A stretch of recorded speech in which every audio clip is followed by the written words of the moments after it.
अल्हम्दुलिल्लाह वकफ़ा वस्सलातु वस्सलामु अला इबादिहिल्लज़ीना इस्तफ़ा खुसूसन अला अफ़ज़लिहिम व ख़ातमिन नबिय्यीन मुहम्मदिनिल अमीन व अला आलिहि व सहबिहि अजमईन। अम्मा बाद फ़क़द क़ाल अल्लाहु तबारक व तआला कमा वरद फ़ी आख़िर सूरतिल हुजुरात अऊज़ु बिल्लाहि मिनश शैतानिर रजीम बिस्मिल्लाहिर रहमानिर रहीम। क़ालतिल अअराबु आमन्ना क़ुल लम तु'मिनू वलाकिन क़ूलू अस्लमना वलम्मा यदख़ुलिल ईमानु फ़ी क़ुलूबिकुम व इन तुतीउल्लाह व रसूलहु ला यलिदकुम मिन अअमालिकुम शैआ इन्नल्लाह गफ़ूरुर रहीम। इन्नमल मुअमिनूना अल्लज़ीना आमनू बिल्लाहि व रसूलिही सुम्मा लम यर्ताबू व जाहदू बिअम्वालिहिम व अनफुसिहिम फ़ी सबीलिल्लाह उलाइका हुमुस सादिक़ून। क़ुल अतुअल्लिमूनल्लाह बिदीनिकुम वल्लाहु यअलमु मा फ़िस समावाति व मा फ़िल अर्दि वल्लाहु बिकुल्लि शैइन अलीम। यमुन्नूना अलैका अन अस्लमू क़ुल ला तमुन्नू अलैया इस्लामकुम बलिल्लाहु यमुन्नु अलैकुम अन हदाकुम लिल ईमान इन कुंतुम सादिक़ीन। इन्नल्लाह यअलमु ग़ैबस समावाति वल अर्ज़ वल्लाहु बसीरुम बिमा तअमलून। सदक़ल्लाहुल अज़ीम। रब्बि इश्रह ली सदरी व यस्सिर ली अमरी वहलुल उक़दतम मिन लिसानी यफ़क़हू क़ौली। अल्लाहुम्मा रब्बना अल्हिमना रुश्दना व अइज़ना मिन शुरूरि अनफुसिना। अल्लाहुम्मा अरिनल हक़्क़ हक़्क़न वरज़ुक़ना इत्तिबाअह व अरिनल बातिला बातिलन वरज़ुक़ना इज्तिनाबह। अल्लाहुम्मा नव्विर क़ुलूबना बिल ईमान वश्रह सुदूरना लिल इस्लाम। अल्लाहुम्मा वफ़्फ़िक़ना अन नुजाहिद फ़ी सबीलिका बिअम्वालिना व अनफुसिना। अल्लाहुम्मा अर्ज़ुक़ना शहादतन फ़ी सबीलिक। आमीन या रब्बल आलमीन।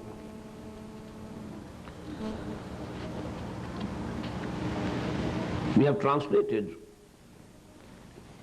ayat number 14 and 15 of Surah Al-Hujuraat.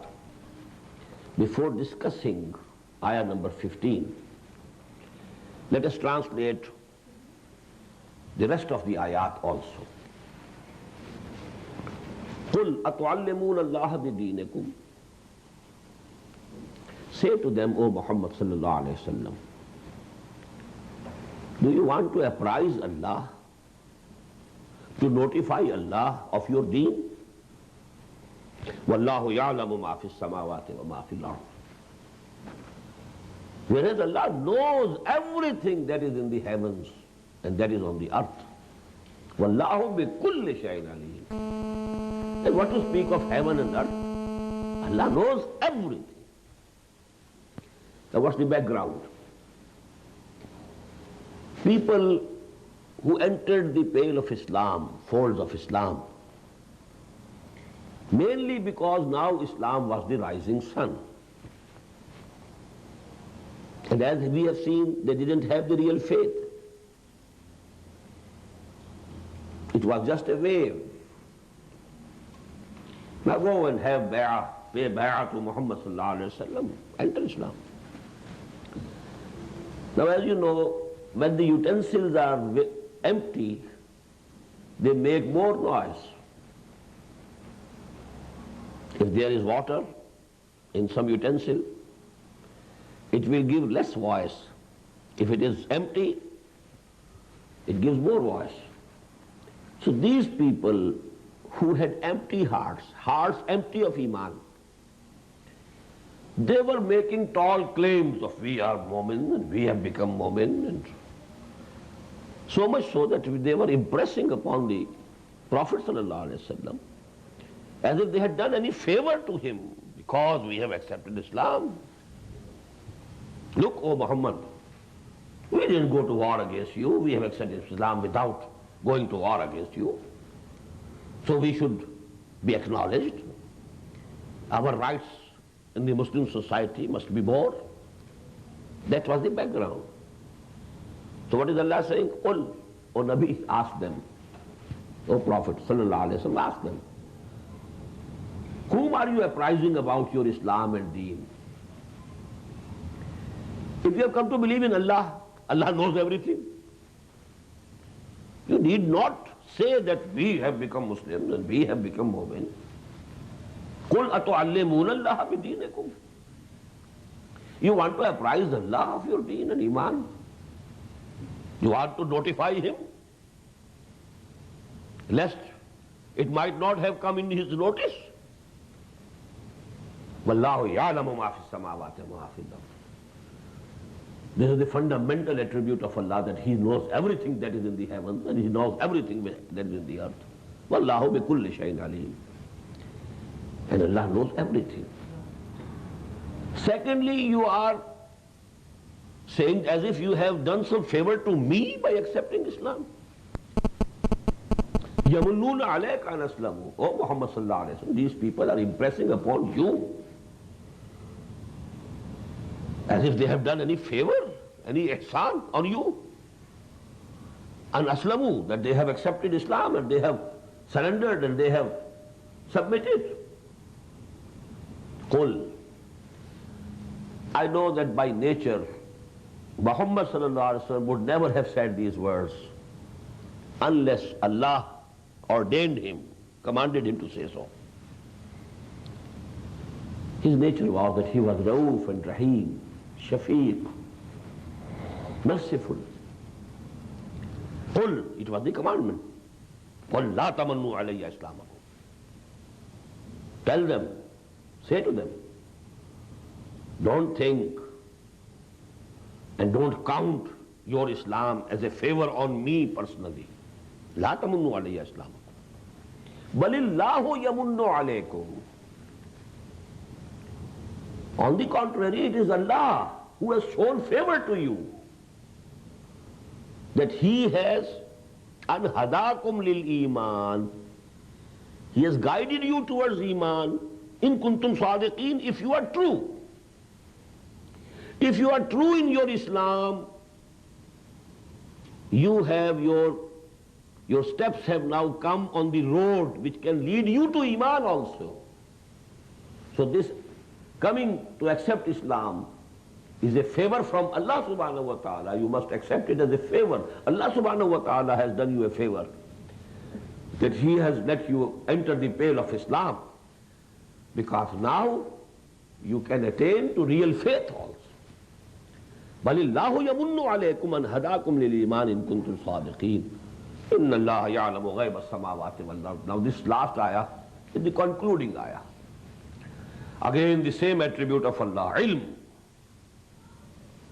I told you these two are very fundamental attributes, ilm and qudra.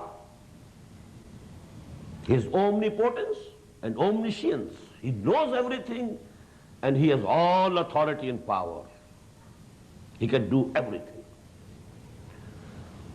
Inna Allah ya'lamu ghayba as-samawati wal ard. Verily Allah knows the hidden things, things which are hidden from your eyes. You can't see what is the condition of the heart of a person. Allah knows.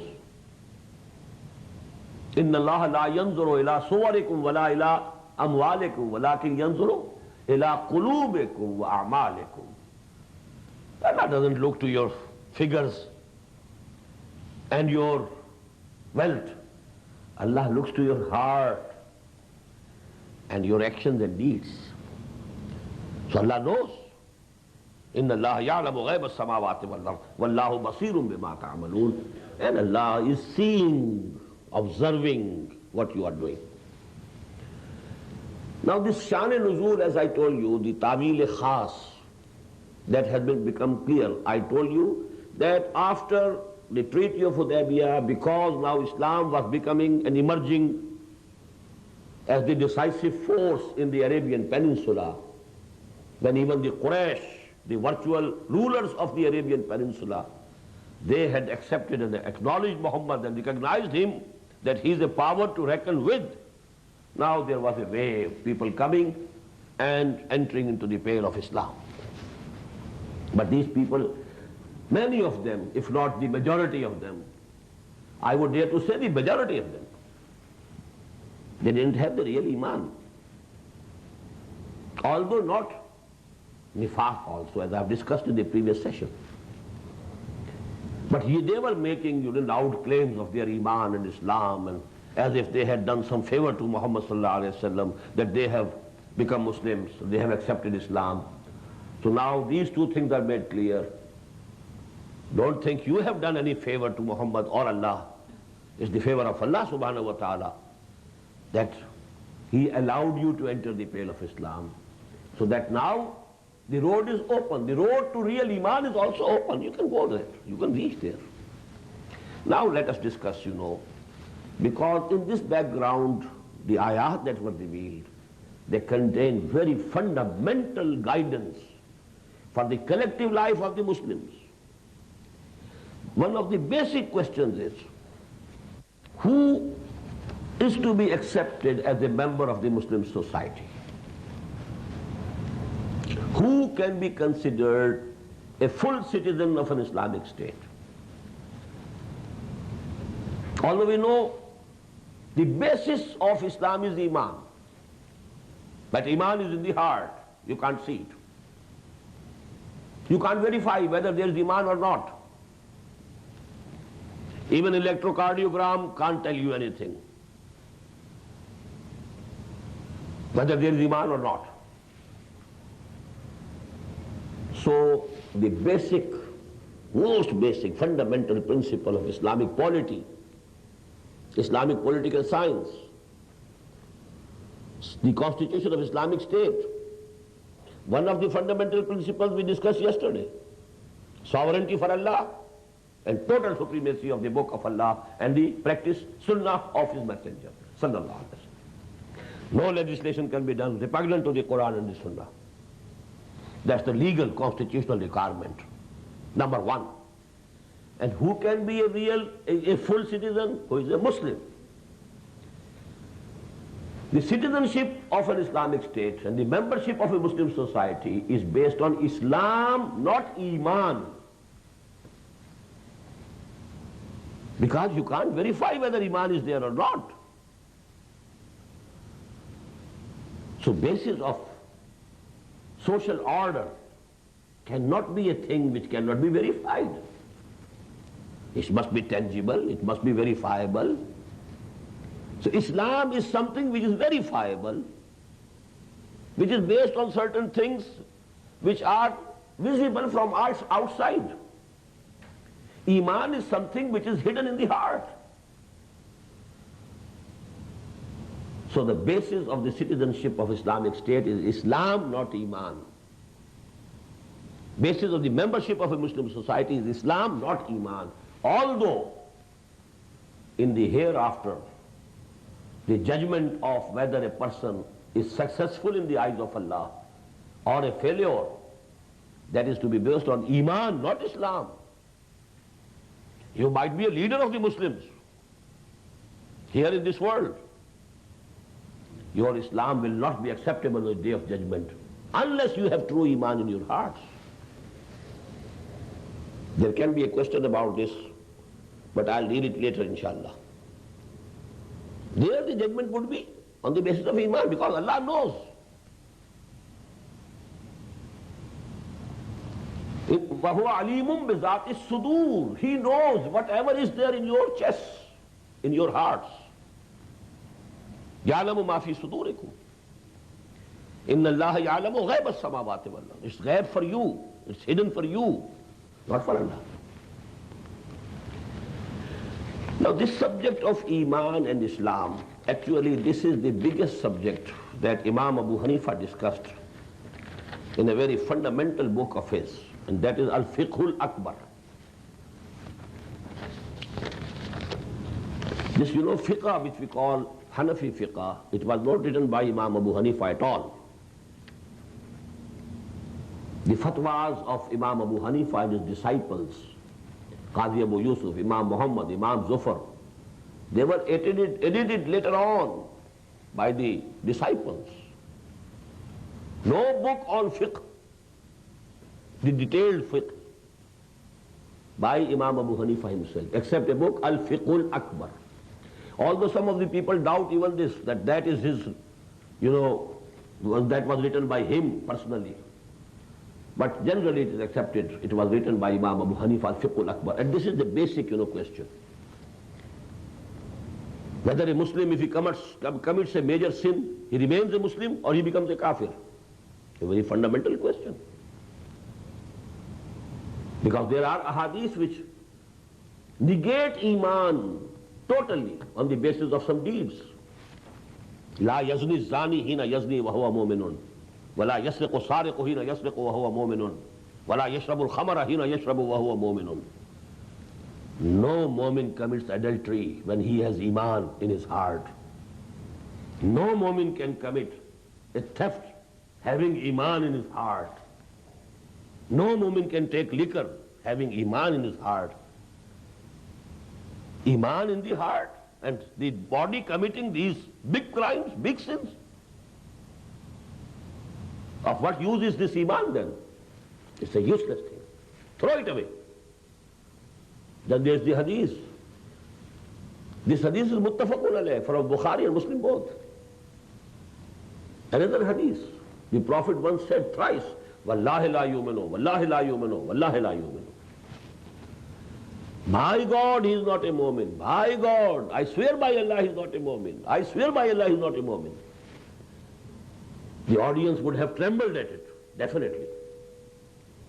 Who is that unfortunate person about whom the Prophet is saying thrice he is not a mu'min, and I swear by Allah that he is not a mu'min?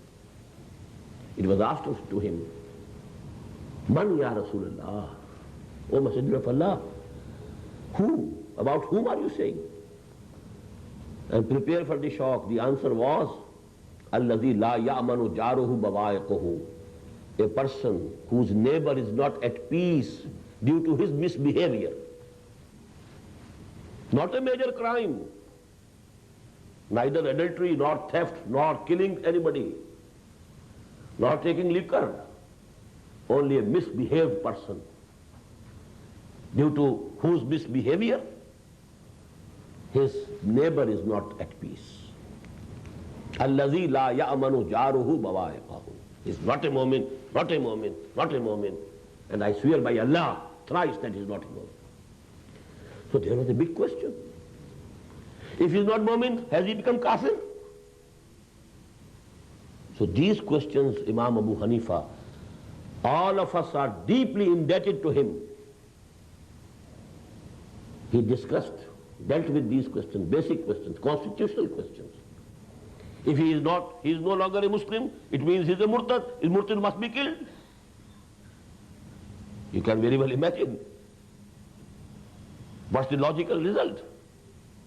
If some Muslim has ceased to be a Muslim, he has become a kafir. What does it mean? He has become a murtad. And the had, the punishment, for a murtad is kill him. And it was the biggest blunder of the Khawarij. They had this idea. Whosoever commits a major sin, he becomes a kafir. And when he is a kafir, he is murtad, he can be killed. His dam, his blood is mubah, his mal is mubah, his wives are mubah. You can take his wives as your concubines, as your captive girls. You can take away from him his property and his wealth. And you can take his life because he committed a major sin. So all these things have been discussed, and that is why in the last days of the life of the Prophet ﷺ, Allah sent Hazrat Jibreel in the form of a human being. And he asked three basic questions from the Prophet ﷺ. This is called Hadith of Jibreel. And the Muhaddiseen Kiram accept it. And they have regarded it as Sunnah, just as Surah Al-Fatiha is the Quran. In the same way, this Hadith of Jibreel is the Sunnah. And the questions were, Akhbirni anil Islam. Oh, Messenger of Allah, tell me what is Islam? Who is a Muslim? Then the second question, Akhbirni anil Iman. Now tell me what is Iman? Who is a mu'min? The third question, Akhbirni anil Ihsan. What is Ihsan? What's the highest spiritual level in Islam? And the last question was, Akhbirni anil Sa'ah. Tell me something about the doomsday, when it will come. 4 questions asked, and questions were answered by Muhammad sallallahu alaihi wasallam. And then the Prophet told, when the person went away, Hazrat Jibreel went away, he said, Huwa Jibreel ataakum yu'allimukum deenakum. It was Jibreel, he came to you to teach you your deen. You must know what is Islam, you must know what is Iman, you must know what is the difference between the two.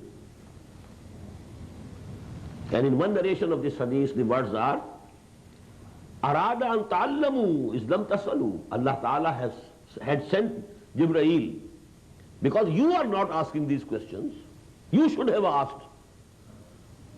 You should have asked me the question, who is a Muslim, who is a Mu'min, to define, because you didn't do it. Arada an ta'allamu islam tasalu. When you didn't ask, Allah sent Jibreel to ask these questions. About Islam and Iman, number one thing which must be kept in mind is that mostly these two words are used as synonymous in the Qur'an, having the same meaning, because they denote to the two sides of the same picture. In a normal human individual, Iman within, Islam in the outward behavior. Every human individual has two sides of his personality. His thought, his ideology, and his action, his behavior, his attitude. No human being can be there without these two aspects of his personality. He has some thinking, he has some values, he has some philosophy of his own. Maybe he's not conscious of it, but he has it. So Iman within, Islam without.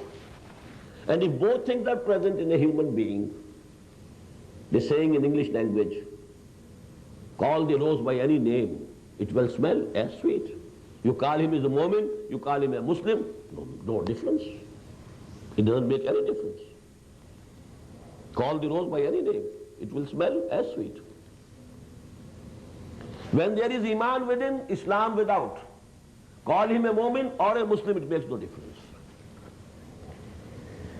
And you know, the ulama have coined two terminologies to denote the difference between Iman and Islam. And there are two other pairs of terms also which have the same relationship, Aam and Khas. All will agree Islam is Aam, Iman is Khas. Every Muslim is not necessarily a Mu'min, but every Mu'min is necessarily a Muslim. If you have true Iman in the heart, you must be a Muslim. But it is not necessary that every Muslim may be a Mu'min. قالت الأعراب آمنا قل لم تؤمنوا ولكن قولوا أسلمنا. The same relationship exists between Nabi and Rasul. Nabi is Aam, Rasul is Khas. Every Nabi is not necessarily a messenger also, a Rasul also. Every prophet is not necessarily a messenger also. But every messenger, every Rasul is necessarily a Nabi. The same relationship between jihad and qital. Qital is necessarily jihad, but every jihad is not qital. Jihad is Aam, qital is Khas. The Prophet and his companions were waging jihad in Makkah also, while there was no qital going on there. Qital started at Medina. So these three, pairs, Islam, Iman, Nabi, Rasul, jihad, qital. Islam is Aam, Iman is Khas. Nabi is Aam, Rasul is Khas. Jihad is Aam, qital is Khas. Number two,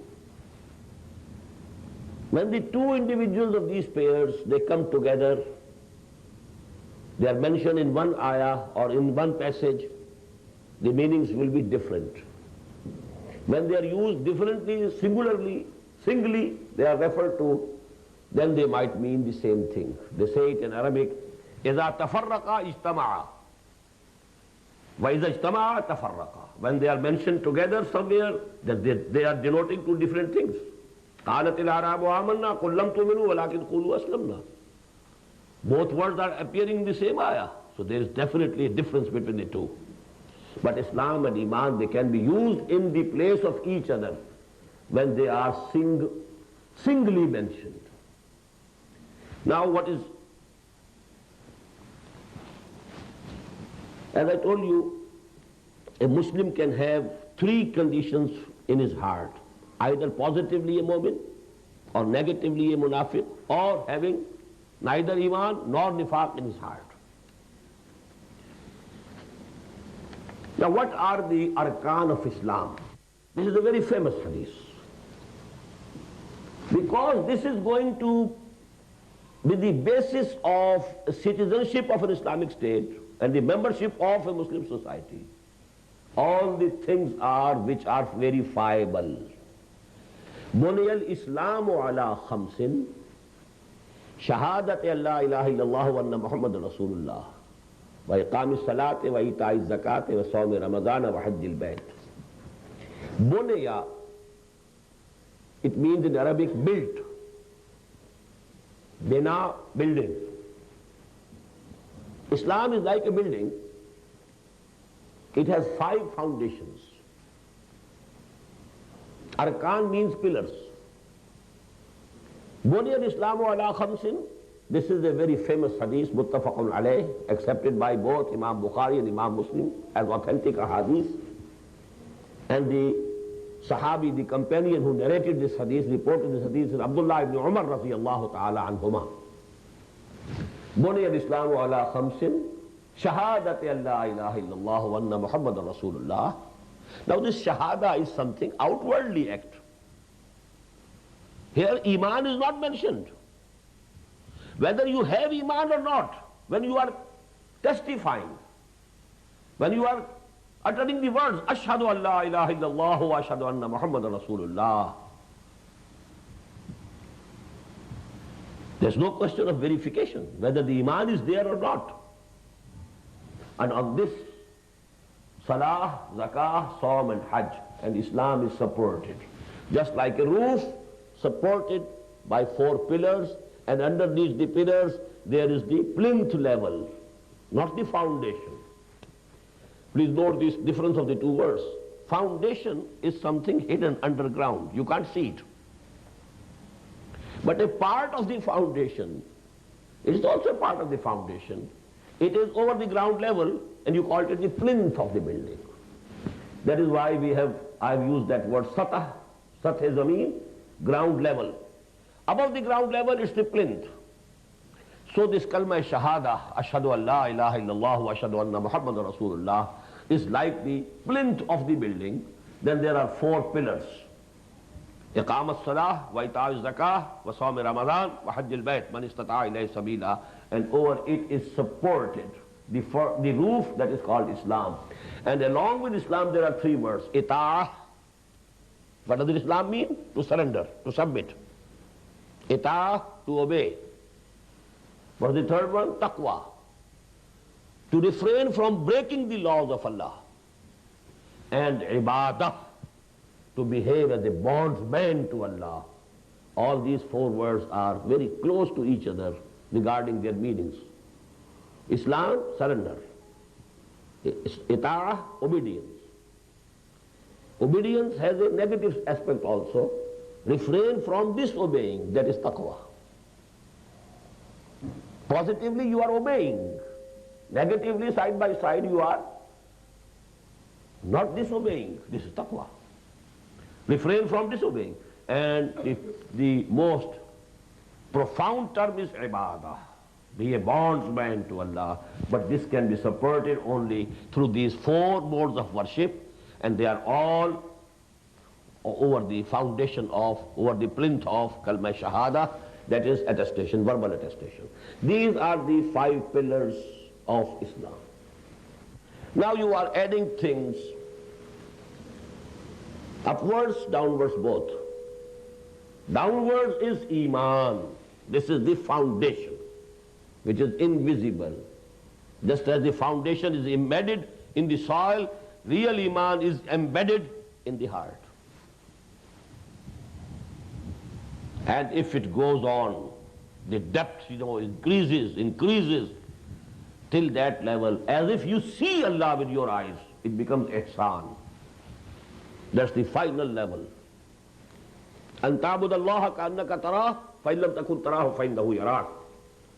If that is the level of your faith and belief and conviction, it is ihsan. Now over Islam, now you have jihad fi sabilillah. And this jihad fi sabilillah has two levels. First of all, spending your time and money and resources for the propagation of the message of Allah, propagation of deen.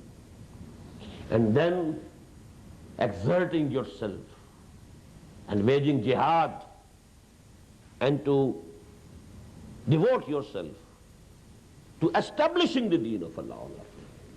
That's the highest level of jihad. Now this whole picture is complete. Islam was limited to that only. بُنِيَ الْإِسْلَامُ عَلَىٰ خَمْسٍ شَهَادَةِ أَن لَا إِلَهَ إِلَّا اللَّهُ وَأَنَّ مُحَمَّدًا رَسُولُ اللَّهِ وَإِقَامِ الصَّلَاةِ وَإِيتَاءِ الزَّكَاةِ وَصَوْمِ رَمَضَانَ وَحَجِّ الْبَيْتِ مَنِ اسْتَطَاعَ إِلَيْهِ سَبِيلًا. Islam is complete.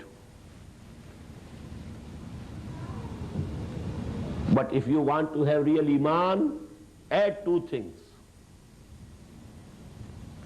Just as you have a spectrum. Maybe there is a spectrum which has 5 lights, 5 colors which are evident, obvious, and 2 are invisible. You have infrared, ultraviolet. So 5 are these things. Shahadatu an la ilaha illallah wa anna Muhammadan Rasulullah. Wa iqami salati wa ita'i zakati wa sawmi ramadana wa hajjil bayt.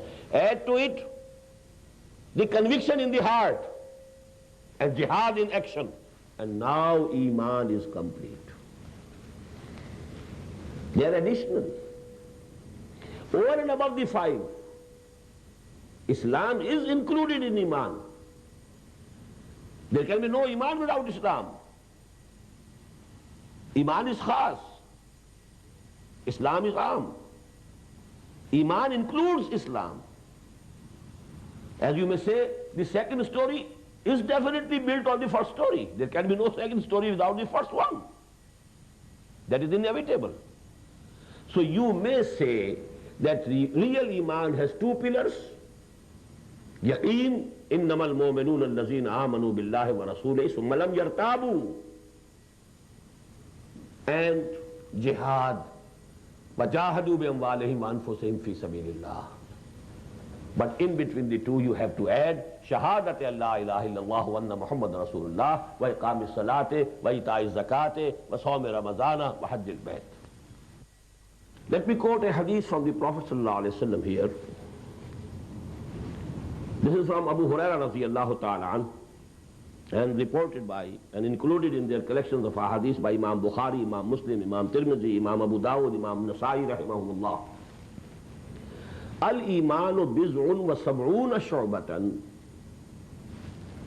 wa afzaluha qawlu la ilaha illallah wa adnaha imatatul adhan at-tariq.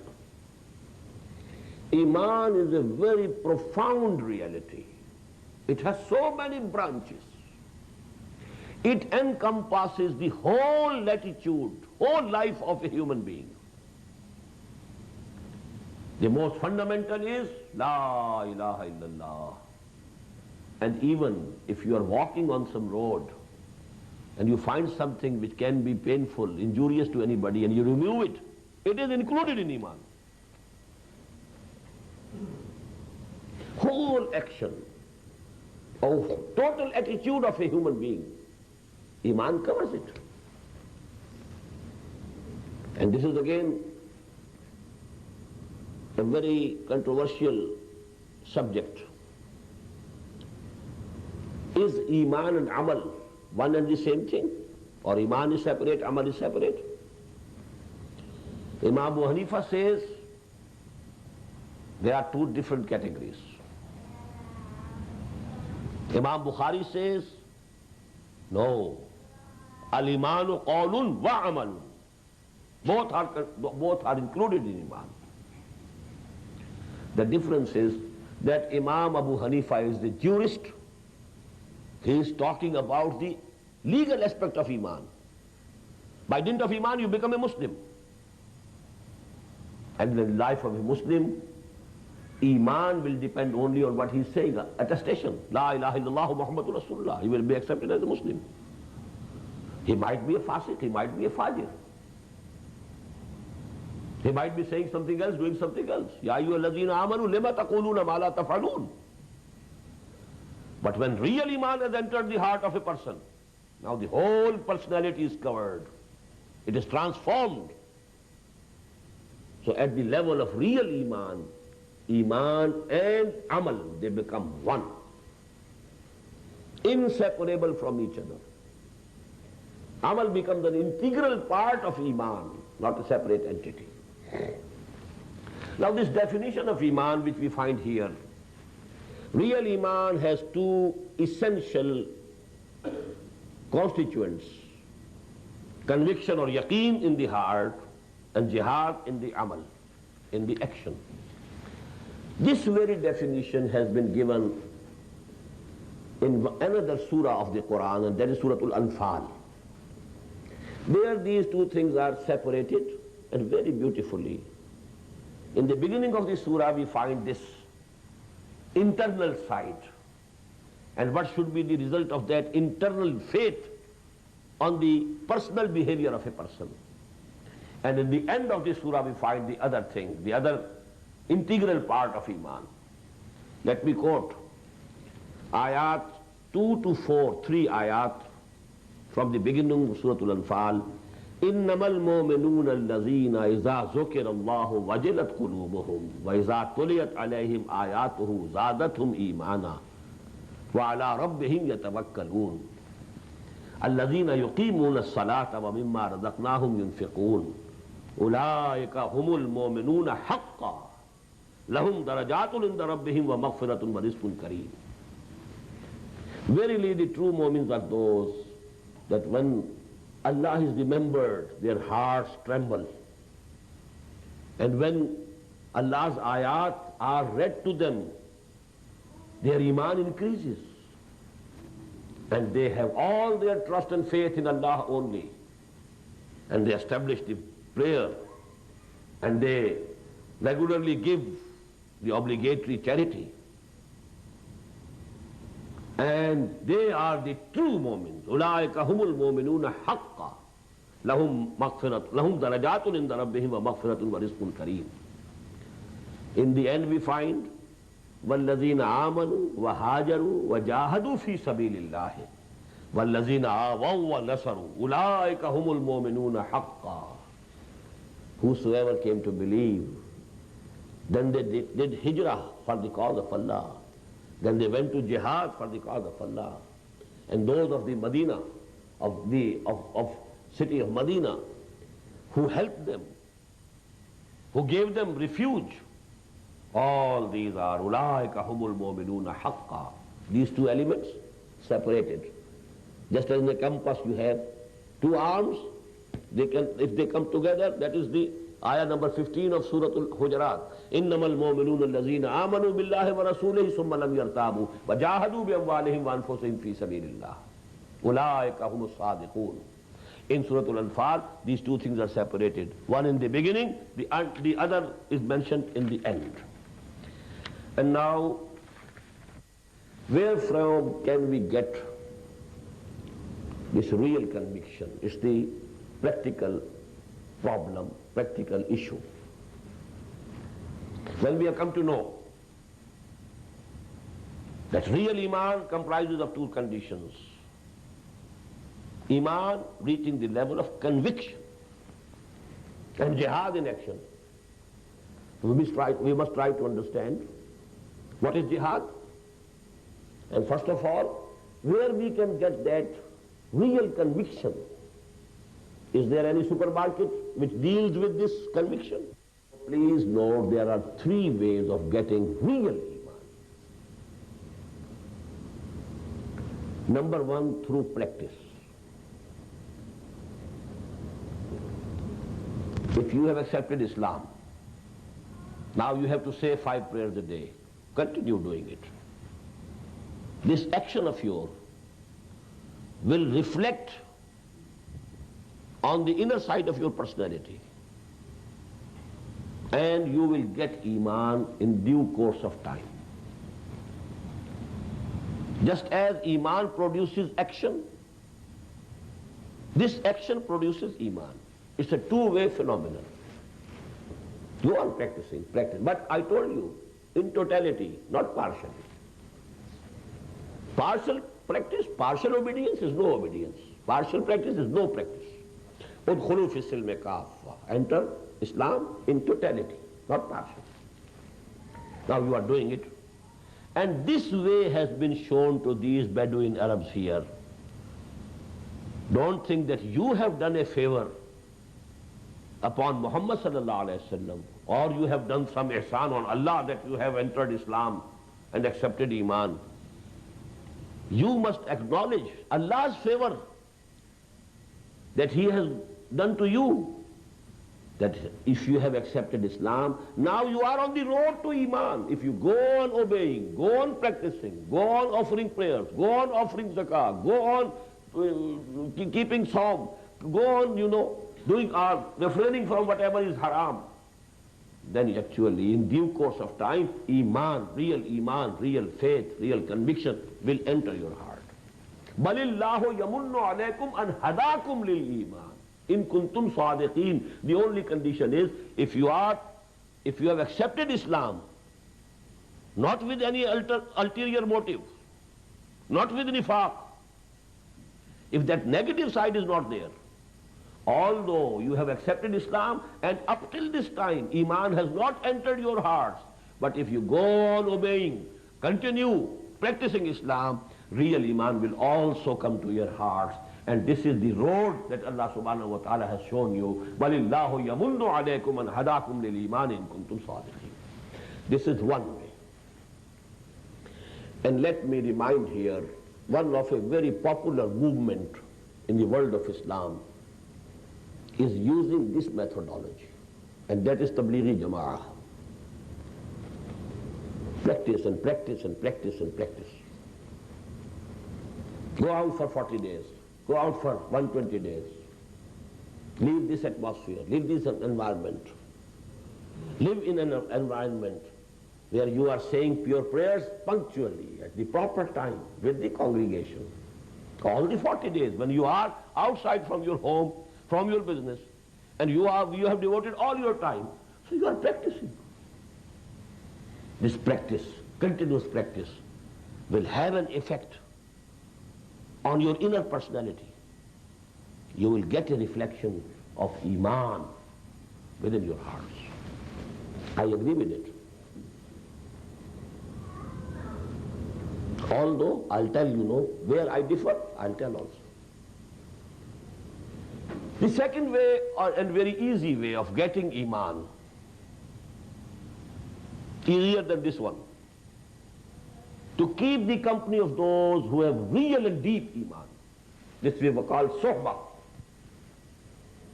And Allah said in Surah At-Tawbah, Kunu ma'as sadiqeen. Be with them, remain with them, keep their company.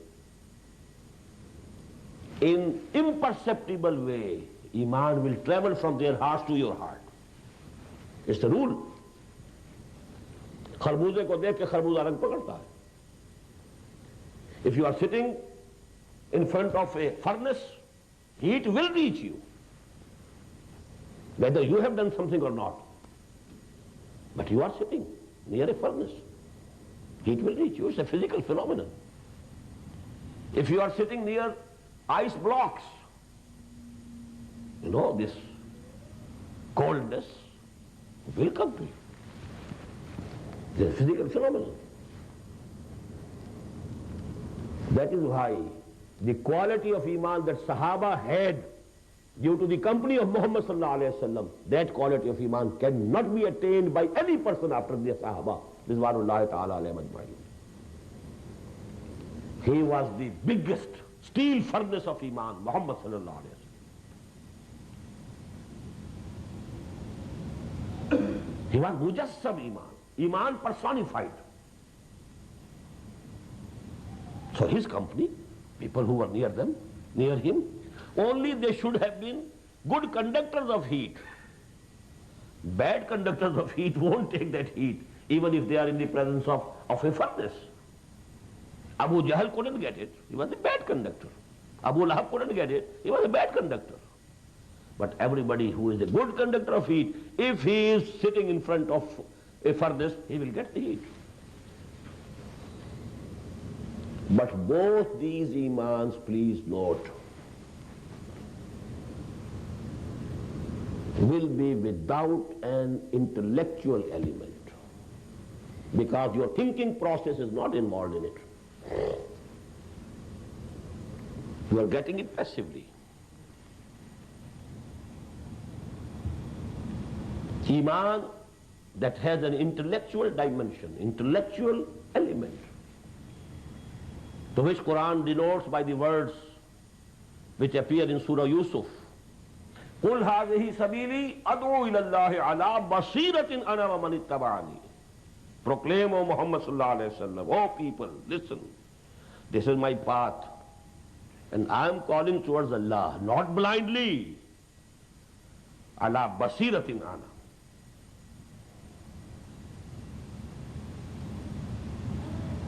With the insight that I have. And not only me, وَمَنِ اتَّبَعَنِي, those who are following me. They are not following blindly. They are following me with insight and open eyes. قُلْ هَذِهِ سَبِيلِي أَدْعُو إِلَى اللَّهِ عَلَى بَصِيرَةٍ أَنَا وَمَنِ اتَّبَعَنِي. That iman can be got only from Qur'an, nowhere else. You ponder over Qur'an, you dive deep into the meanings of the Qur'an, and then you will get the faith, the conviction, which has an intellectual element, an element and dimension of thought. Your thought process is involved. كِتَابٌ أَنزَلْنَاهُ إِلَيْكَ مُبَارَكٌ لِيَدَّبَّرُوا آيَاتِهِ وَلِيَتَذَكَّرَ أُولُو الْأَلْبَابِ. This Mubarak book, we have made it descend down on you, O Muhammad sallallahu alayhi wa sallam, so that people should ponder over its ayat, think over these ayat, and think deeply. This thought process which we have discussed in the second lesson of the second part. الَّذِينَ يَذْكُرُونَ اللَّهَ قِيَامًا وَقُعُودًا وَعَلَى جُنُوبِهِمْ وَيَتَفَكَّرُونَ فِي خَلْقِ السَّمَاوَاتِ وَالْأَرْضِ رَبَّنَا مَا خَلَقْتَ هَذَا بَاطِلًا سُبْحَانَكَ فَقِنَا عَذَابَ النَّارِ. Where this thought process, because man is intellectual animal, حيوان عاقل. This is actually the differentiating point. So an iman, if it is without intellectual element, although this blind faith is also very precious, very effective, it will transform the personality and character of that person. But to transform a society, you need that iman which has an intellectual element. Blind faith will not be able to transform the society. Because human society behaves as human organism. And we have in the human organism this brain. We have our arms. They can hold something. They can do something. What to do, what not to do, what to hold, what not to hold is decided here. That deciding, decision-making faculty, arms don't possess. Our legs can carry us to some place. But where to go, where not to go, to fix the direction, to fix the destiny, that's not the function of the legs. It's done somewhere here. In the same way, the brain trust of this society, the intellectual elite of this society, unless they can be convinced of Iman, unless they are converted to Iman, this society as a whole will not accept it. Individuals will change, society will not change. And this is the point where I disagree with the methodology. That methodology is very effective for common people. But it doesn't take into account absolutely the intellect of the person. Unless that that aspect can be catered to, we won't be able to establish Islam as a social order in any part of the world. So that iman can be had only from Qur'an. And I told you, those of you who were present in those sessions also, this iman came to Muhammad also through Qur'an. Very important ayah of the Qur'an. After the ayah which gives three kinds of revelations, وَمَا كَانَ لِبَشَرٍ أَن يُكَلِّمَهُ اللَّهُ إِلَّا وَحْيًا أَوْ مِنْ وَرَاءِ حِجَابٍ أَوْ يُرْسِلَ رَسُولًا فَيُوحِيَ بِإِذْنِهِ مَا يَشَاءُ إِنَّهُ عَلِيٌّ حَكِيمٌ. And then Allah says, وَكَذَلِكَ جَعَلْنَاهُ وَكَذَلِكَ أَوْحَيْنَا إِلَيْكَ رُوحًا مِّنْ أَمْرِنَا مَا كُنْتَ تَدْرِي مَا الْكِتَابُ وَلَا الْإِيمَانُ وَلَكِنْ جَعَلْنَاهُ نُورًا نَهْدِي بِهِ مَن نَّشَاءُ مِنْ عِبَادِنَا وَإِنَّكَ لَتَهْدِي إِلَىٰ صِرَاطٍ مُسْتَقِيمٍ. Oh Muhammad, even you didn't know what is the book. What's Iman? You didn't know it. We made this Quran, this Wahi, this revelation, the light with which we guide whomsoever we like. Now with that light, you have been guided. And now you are to guide the whole of humanity. This Iman came to Muhammad sallallahu alayhi wa sallam through Quran. And that is why, Quran says, Allah says in Surah Al-Hadid, هُوَ الَّذِي يُنَزِّلُ عَلَىٰ عَبْدِهِ آيَاتٍ بَيِّنَاتٍ لِيُخْرِجَكُم مِّنَ الظُّلُمَاتِ إِلَى النُّورِ. It is He, that is Allah subhanahu wa ta'ala, who is sending down on His bondsman, that is Muhammad sallallahu alayhi wa sallam, His ayat bayyinat. He is revealing to him these ayat of Quran. Ayat bayyinat, liyukhrijakum, so that he takes you out min az-zulumat ila an-nur, from all the darknesses into the light of Iman. Darkness of kufr, darkness of nifaq, darkness of the love of this world, darkness of materialism, and darkness of everything. From all darknesses, min az-zulumat ila an-nur. These ayat bayyinat only can take you out from all the shades of darkness into the nur of Iman. So we have to turn to Quran for that Iman, which has an intellectual element also. The dimension of intellectual, which can appeal to the intellectual elite also, which can transform the society as a whole, because it can convert the brain trust of the society. Now let me quote a hadith also in this respect. One of the most beautiful ahadith.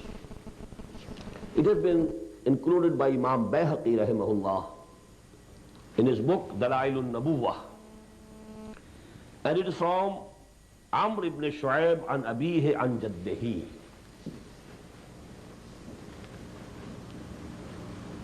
A question once was asked by the Prophet to his companions. Just imagine a sitting of the Prophet and the companions. They are talking cordially. And the Prophet put a question. Ayyul khalqi a'jabu ilaykum imanan? Who among all the creatures of Allah has the most beautiful iman? A'jab. Ajib in Arabic means something which appeals to your heart. Beautiful. A'jab, the most beautiful iman. Who can have that beautiful, the most beautiful iman, in your opinion? Ayyul khalqi a'jabu imanan. Ayyul khalqi ilaykum a'jabu ilaykum imanan. Which of the creatures of Allah subhanahu wa ta'ala, in your opinion, does have the most beautiful iman? The Sahaba replied in the first attempt, Al-Malaika. The angels, they are in the presence of Allah. They see the Jannah and the Jahannam. So their iman is perfect, 100%. The Prophet replied, وَمَا لَهُمْ لَا يُؤْمِنُونَ وَهُمْ عِنْدَ رَبِّهِمْ. How can they not have iman when they are with their Rabb? So what's to their credit if they have iman? It's not at all creditable. The second attempt, the Sahaba said, فَالْأَنْبِيَا, then the prophets, they are human beings. The Prophet didn't accept this answer also. وَمَا لَهُمْ لَا يُؤْمِنُونَ وَالْوَحْيُ يَنْزُلُ عَلَيْهِ. How come they didn't have iman? How couldn't they have iman when the wahi came to them? So nothing specially creditable. Wahi came to him. In the third attempt they said, فَنَحْنُ, then we have the best iman. He rejected again. وَمَا لَكُمْ أَلَّا تُؤْمِنُوا وَأَنَا بَيْنَ أَظْهَرُكُمْ. How can it be that you don't have iman when I am with you, I am among you? أَنَا بَيْنَ أَظْهَرُكُمْ. Now the Prophet said, إِنَّ عَاجَبَ الْخَلْقِ إِلَيَّ إِيمَانًا لَإِخْوَانُنَا الَّذِينَ يَأْتُونَ مِن بَعْدِي يَجِدُونَ صُحُفًا فِيهِ كِتَابُ اللَّهِ فَيُؤْمِنُونَ بِمَا فِيهَا. In my opinion, the most beautiful iman would be of our brothers, إِخْوَانُنَا. How beautiful a word used by the Prophet. الَّذِينَ يَأْتُونَ مِن بَعْدِي, who will come after me.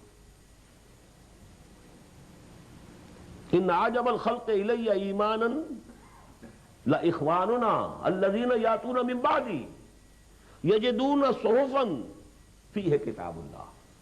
They will find leaves in which the book of Allah would be written. فَيُؤْمِنُونَ بِمَا فِيهَا. And then they will have iman on what has been written in it. For them the source of iman would be the book of Allah subhanahu wa ta'ala. That iman is open to me and you,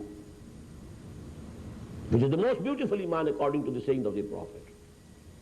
But please mind, Ajab, most beautiful, is something, and supreme, that is something else.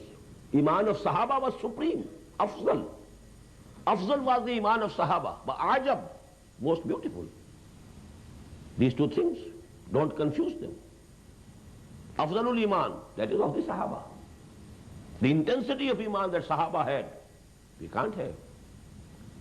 But you know, the most beautiful iman, according to the saying of the Prophet ﷺ, that is open to us only if we turn towards Qur'an in the right earnest. I'm quoting in the end a couplet from Maulana Zafar Ali Khan. वो jeans नहीं ईमान जिसे ले आए दुकाने फलसफा से, ढूंढे से मिलेगी आकिल को ये कुरान के सिपारों में.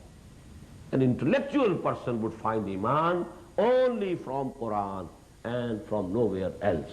أقول قولي هذا واستغفر الله لي ولكم ولسائر المسلمين والمسلمات.